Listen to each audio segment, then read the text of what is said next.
Hmm. Now, in continuation of this chapter, some of the portions are left out, and the portions are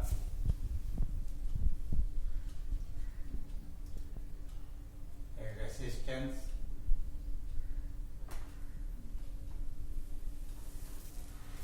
a specific resistance,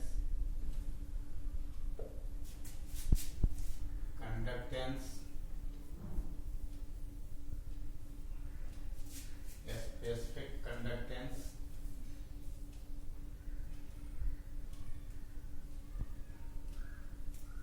or conductivity,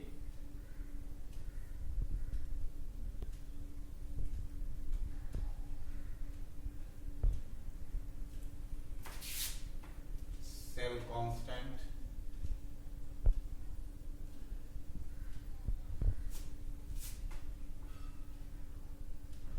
molar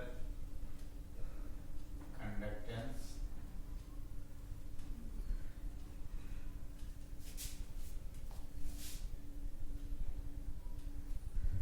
of an electrolyte.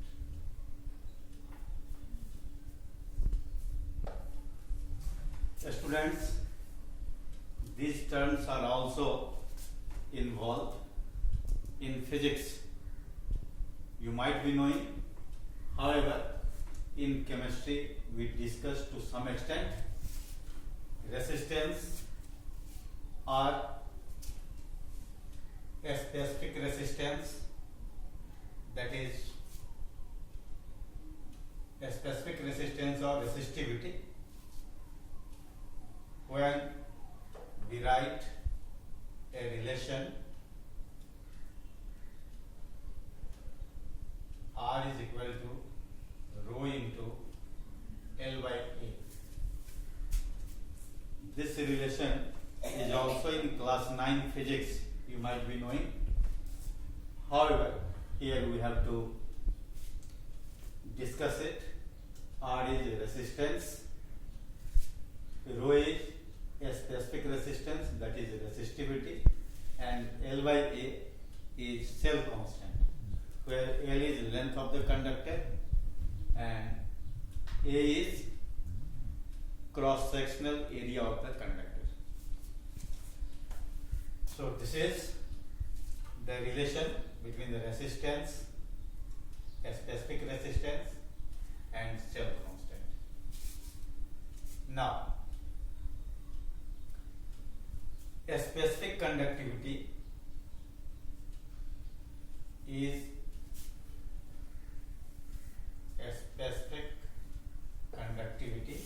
denoted by power K, and this is equal to reciprocal of resistivity, that is 1 by rho. Similarly, we have a relation between conductance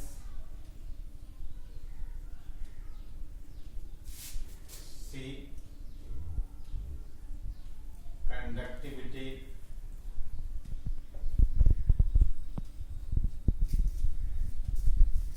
K, and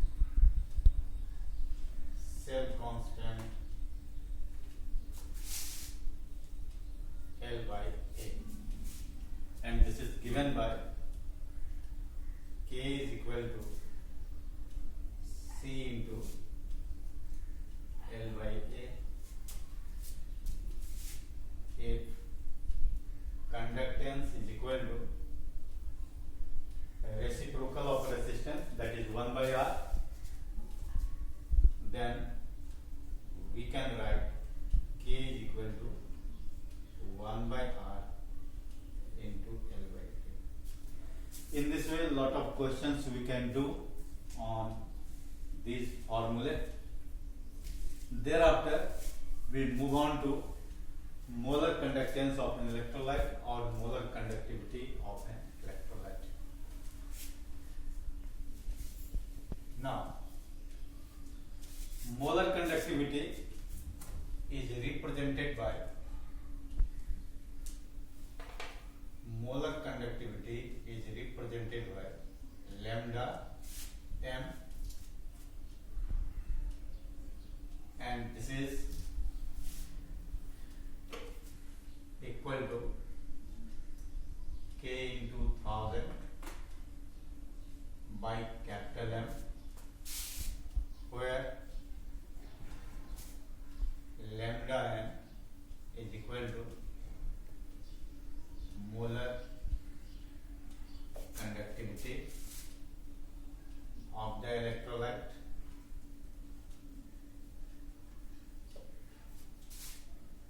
is equal to a specific conductivity of the electrolyte. M is equal to concentration of electrolyte in molarity. Concentration of electrolyte in molarity. So here also some of the numericals are based on how to calculate molar conductivity of the given electrolyte when the rest of the terms are given, K, M, resistance, a specific resistance, etc. Now we have very important relation or variation between molar conductivity of electrolyte and concentration. Many times the question has been set in the board exam. So the headline is variation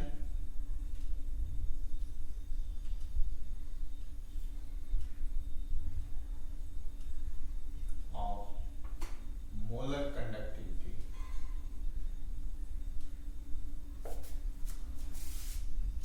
with concentration of electrolyte.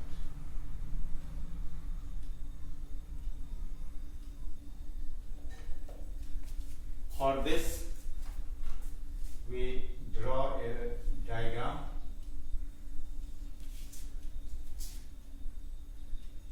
The diagram is basically a graph plotted between a square root of molar concentration of electrolyte. This is represented by C, and this is molar conductivity of the electrolyte at given concentration C. For an electrolyte, that may be a strong electrolyte and weak electrolyte.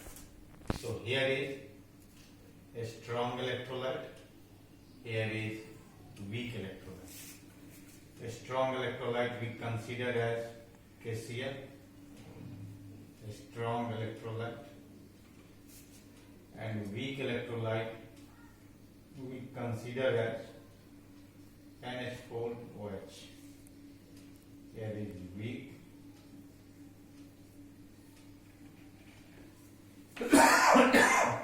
electrolyte. Now, by extrapolating the graph for a strong electrolyte, when dilution of electrolyte is increased, then we get limiting molar conductivity, that is denoted by lambda n0 or lambda n infinity. So we can have a limiting molar conductivity of a strong electrolyte with increasing dilution after some time. But in case of weak electrolyte, when we extrapolate the graph, the nature of graph becomes parallel to the molar conductivity graph, molar conductivity axis, better we can say,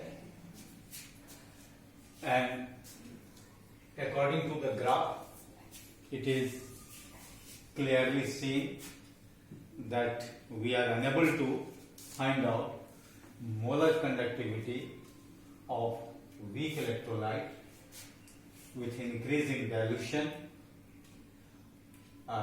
as limiting molar conductivity. So this is also given by a formula lambda m C is equal to lambda m 0 or infinite minus d root under c, and this is called d by Huckel-Onsager equation. Onsager equation. So here lambda mc is molar conductivity of electrolyte at the given concentration C. Lambda m 0 is limiting molar conductivity of the electrolyte. B is constant depending upon the nature of electrolyte and temperature, and C represents concentration of electrolyte in molarity. Now the question is, we cannot find out limiting molar conductivity of weak electrolyte in this case, but by applying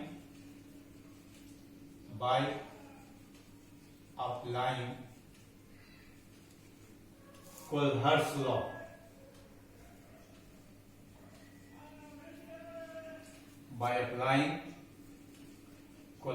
law, we can find the molar conductivity of weak electrolyte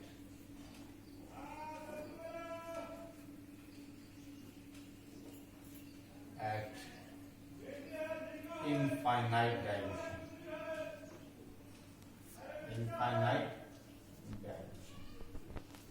That means the molar conductivity at infinite dilution is called limiting molar conductivity, which is denoted by either lambda m 0 or lambda m infinity. Now we have to discuss Kohlrausch law. So it is clear.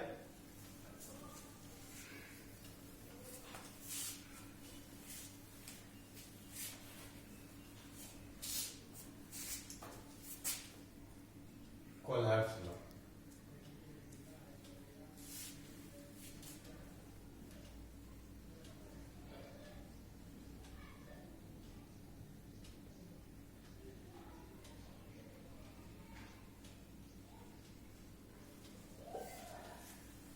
At infinite dilution, a statement is very important for Kohlrausch law. Many a times a state Kohlrausch law is set for the exam. So at infinite dilution, the molar conductivity of an electrolyte is equal to the sum of ionic conductivities of cations and anions multiplied with their numerical coefficients. And for a general electrolyte, it is represented as molar conductivity at infinite dilution for AX dy type electrolyte is equal to limiting molar conductivity at infinite dilution for A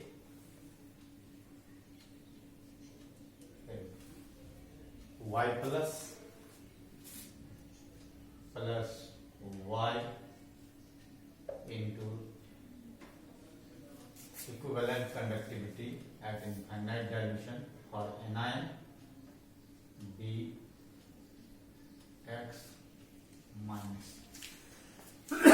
So we can consider any of the electrolytes and we can write the formula or the value of molar conductivity for the electrolyte at infinite dilution.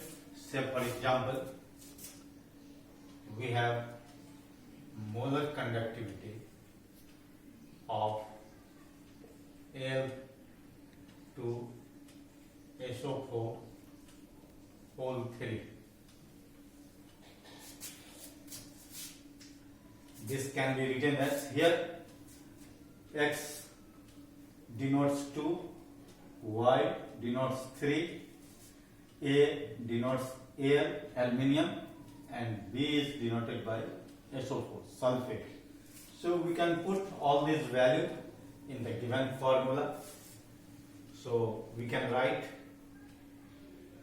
2 into molar conductivity. Here is either molar conductivity or equivalent conductivity, anything we can call it, at infinite dilution for aluminium 3 plus 3 into ionic conductivity or molar conductivity. Since they are ions, so we can write, or we can call ionic conductivity also SO4 2 minus. So here is Kohlrausch law. Now we have applications of Kohlrausch law. This is very important. Applications of Kohlrausch law.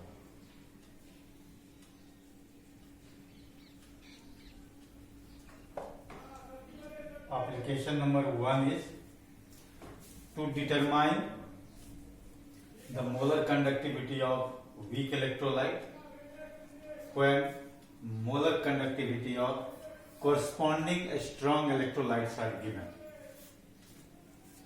Say for example, we have to calculate molar conductivity at infinite dilution for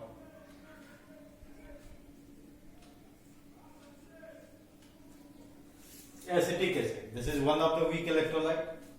So for this, we must be given molar conductivity at infinite dilution for corresponding strong electrolyte. Something like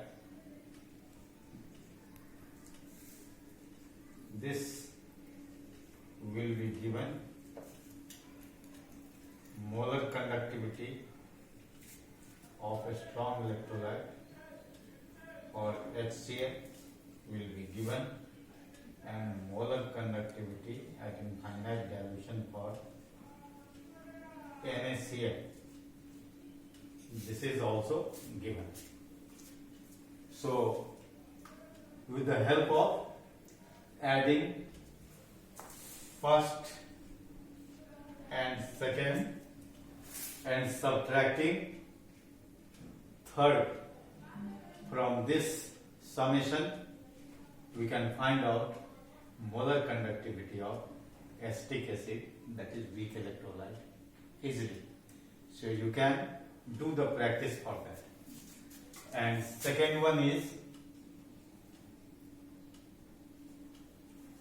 degree of dissociation of weak electrolyte. So degree of dissociation, that is represented by alpha, is equal to lambda m at the given concentration by lambda m at infinite dilution.